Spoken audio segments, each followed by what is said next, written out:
մանկատան երեխաների։ Կյանքի իրավունք հասարակական կազմակերպության նախագահ Ռուզան Ադանալյանը տարիներ շարունակ բարձրաձայնում է Հայաստանում երեխաների ապօրինի որդեգրումների եւ մահվան դեպքերի կոծկման մասին։ Ադանալյանը պնդում է, որ ունեն ապացույցներ, որ 2005-ից 2018 թվականներին ընկած ժամանակահատվածում Գյումրու երեխաների տուն մանկատանը մահացել է շուրջ 166 երեխա, որոնց մահվան վերաբերյալ կազմված փաստաթղթերը իրականությանը չեն համապատասխանում կամ կեղծված են։ Իրավապաշտպանը կասկածում է, որ այս երեխաները իրականում չեն մահացել, այլ հիվանդանոցներից վաճառվել կամ ապօրինի ճանապարհով տրվել են որդեգրման, թե Հայաստանում, թե արտերկրում։ Փաստական տվյալների մեջ իրավապաշտպանը բազմաթիվ հակասական ու անհամապատասխան տեղեկություններ է բացահայտել։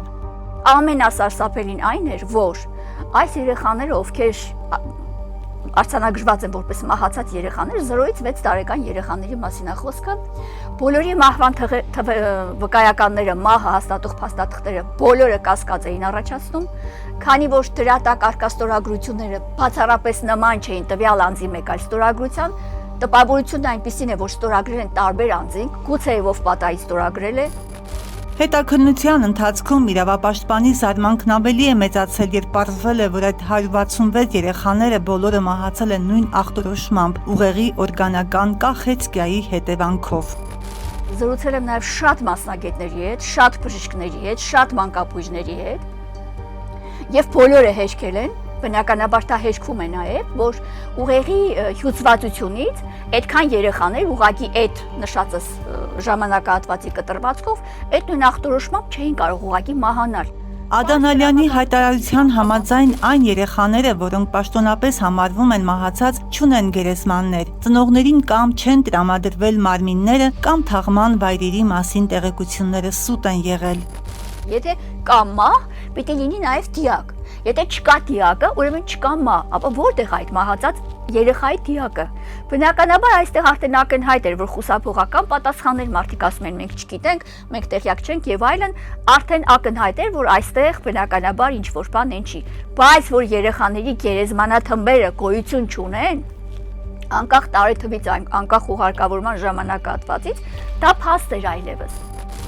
Օրագիր Նյուզը քննչական կոմիտեին հարցում էր ուղարկել հետաքրքրվելով, թե արդյոք այս գործով հարուցվել է քրեական վարույթ, եթե այո, խնդրել է նաև հայտնել, թե ինչ փուլում է գտնվում։ ՔԿ համապատասխան վարչությունից պատասխանելով մեր հարցմանը հայտնել են, որ կյանքի իրավունք ՀԿ նախագահի հաղորդման հիման վրա 2021 թվականի փետրվարի 1-ին Շիրակի մարզի դատախազության կողմից հարուցվել է քրեական գործ, որով ՀՀ քննչական կոմիտեի Շիրակի մարզային քննչական վարչությունում իրականացվում է նախաքննություն։ Իրավապաշտպանի անձնական պայքարն սկսվել է 2013 թվականից իր որդու Արտյոմ Ադանալյանի սպանությունից հետո, ինչից հետո նա սկսել է ուսումնասիրել նաև մանկատներում տեղի ունեցող հնարավոր հանցագործությունները։ Ինձ հայտնեցին նման տեղեկություններ, ես սկսեցի զբաղվել դրանով, սկսեցի տարբեր անձանց միջոցով տեղեկություններ հավաքել շատ գաղտնի ձևով, ասեմ, որ դա բացահայտ չի եղել, եւ նաեւ տվյալ անձինք որոշակի ինֆորմացիա տվեցին ինձ, սկսեցի պրպտելով, բարձեցի նաեւ մանկատան ներսից, ասեմ, որ չեմ խուսափի ասել այս մասին,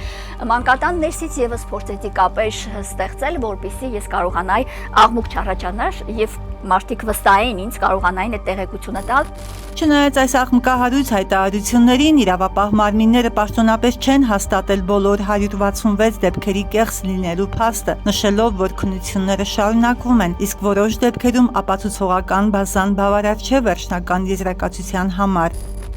Հնարավոր է տեղի ունեցել երեխաների թրաֆիկինգ, գուցեև տեղի է ունեցել երեխաների օրգանների առք ու վաճառք, չի բացառվում։ Եթե չկա դիակը, եթե չկա որդեգրման ինչ-որ գործընթացներ, ուրեմն այդ երեխայի հետ կատարվել է մեկ այլ շատ վատ գործողություններ։ Այս թեմայով պետական մակարդակով քրեական վարույթները եւ լայնածավալ քննությունները սկսվել են 2019 թվականի նոյեմբերին, երբ ԱԱԾ-ն հայտնեց օտարերկրացիների կողմից երեխաների ապօրինի որդեգրման սխեմաների մասին։ Այդ ժամանակ կառավարության նիստում ելույթ ունեցավ փոխվարչապետ Արարատ Միրզոյանը, ով հայտարարեց, որ երեխաների որդեգրման ոլորտում առկա խնդիրները ոչ միայն կոռուպցիայի հետ են կապված, այլև այս դեպքում գործ ունեն մաֆիայի հետ։ Շատ ավելի ցավալի իրողության հետ գործ ունենք, մասնավորապես երեխաների օրգանների վաճառքի, այդ թվում եւ արտասահման որդեգրվող, մենք նաեւ արտարդարության նախարարի հետ ենք խոսել, նաեւ այցա կատարվել ստուգելու եւ փաստաթղթային բանառումով մինչ այս պահը եկածը իսկապես բավարար է գոհացուցիչ այն առումով, որ ոչ մի վատ դեպք չի բացահայտվել, բայց շարունակաբար, այսպես ասած, չգիտեմ հիմնավոր թե անհիմն այնուամենայնիվ կասկածներ կան, որ հատկապես մի 3 ուղղությամբ են երեխաներ որդեգրվում արտասահման, եւ այդ երկրները բավական հայտնի են նաև այդ վատ առումով։ Նիկոլ Փաշինյանը անակնկալի եկավ լսելով հնարավոր կեղծված փաստաթղթերով որդեգրման դեպքերի մասին։ Այս ընթացքում բան եղա, ճնշումս բարձրացավ մի քիչ։ Հիմա ես ինչպես եմ ուզում ավարտել այս նախաբանից հետո, ուզում եմ ասել, որ այստեղ մենք լրջագույն վերահսկողության կարիք ունենք։ Շատ լավ է, որ օրինակ ծնողներ չունեցող ընտանիքից զրկված երեխան կարողանա որդեգրվել այդ թվում եւ արտասահմանում ապրել, բայց պետք է շարունակ վերահսկողություն ուժեղացնել, որպեսզի հանկարծ այս ռիսկերը բան չդառնան իրականություն։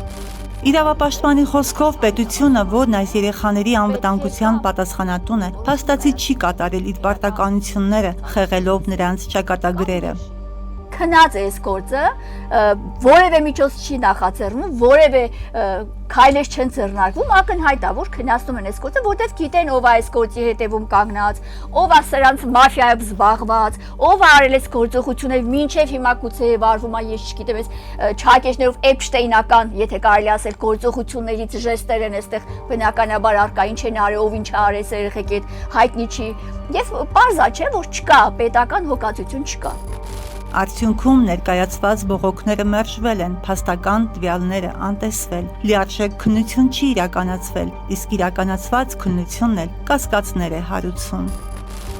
Եթե պետության ներսում մահանումա թվով մահացած են համարվում մանկատան 166 սաներ, պետությունը դրանից տեղյակ է ու որևէ միջոց չի ձեռնարկում, ուրեմն սա պետության ձեռքը մատը սրա մեջ խառնա։ Թե ինչու են իրավապաշտպանի աղաղակող փաստերն անտեսվել իրավապահների եւ պետական մարմինների կողմից, մինչ օրս պաշտոնապես հիմնավորված պատասխան չի տրվել, ինչն էլ մի ամբողջ շարք կասկածների եւ մութ հարցերի տեղիք է տալիս։ Իրավապաշտպանը շեշտում է, որ գնալու է մինչեւ վերջ, անկախ նրանից, ով կլինի իշխանություն կամ ընդդիմություն։